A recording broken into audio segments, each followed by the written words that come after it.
জাতীয় কবির জন্মজয়ন্তীর খবর। আজ 11ই জ্যৈষ্ঠ। জাতীয় কবি কাজী নজরুল ইসলামের 117তম জন্মবার্ষিক। দেশব্যাপী নানা আয়োজনে পালিত হচ্ছে জাতীয় কবির দিনটি। জাতীয়ভাবে চট্টগ্রামে অনুষ্ঠিত কবির জন্মজয়ন্তীর প্রধান অনুষ্ঠানে বক্তারা বলেন, সাম্প্রদায়িক সম্প্রীতি রক্ষায় জাতীয় কবি কাজী নজরুল ইসলামের দর্শন অত্যন্ত প্রাসঙ্গিক। আর নজরুল বিশ্ববিদ্যালয় প্রতিষ্ঠার দাবি করেছে কবি পরিবার। শামসুল হক হায়দরীকে সাথে নিয়ে এস.এম. আতিকের report. Chattogram MA. Aziz outer স্টেডিয়ামে জাতীয় সঙ্গীতের মধ্য দিয়ে শুরু হয় নজরুল জন্মজয়ন্তী অনুষ্ঠান। অনুষ্ঠানে স্মারক বক্তা কবি সাংবাদিক আব্দুল মোমেন জানান, শান্তির পাশাপাশি সাম্প্রদায়িক সম্প্রীতির জন্য কলম ধরেছিলেন নজরুল। সংস্কৃতি মন্ত্রী আসাদুজ্জামান নূর বলেন, আগামীতে নজরুল স্মৃতি বিজড়িত অন্য স্থানগুলোতেও নজরুল উৎসব করা হবে।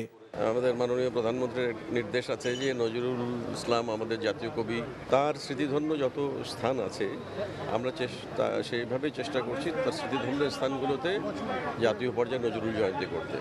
জন্মদিনের সকালে ঢাকা বিশ্ববিদ্যালয়ের কেন্দ্রীয় মসজিদের পাশে কবির সমাধিতে বিভিন্ন সামাজিক, সাংস্কৃতিক ও রাজনৈতিক সংগঠন ফুল দিয়ে শ্রদ্ধা জানিয়েছে। এসেছিলেন কবি পরিবারের সদস্যরাও।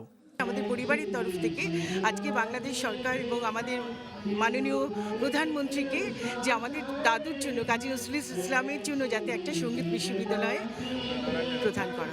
SM. Atik, NTV news, Dhaka.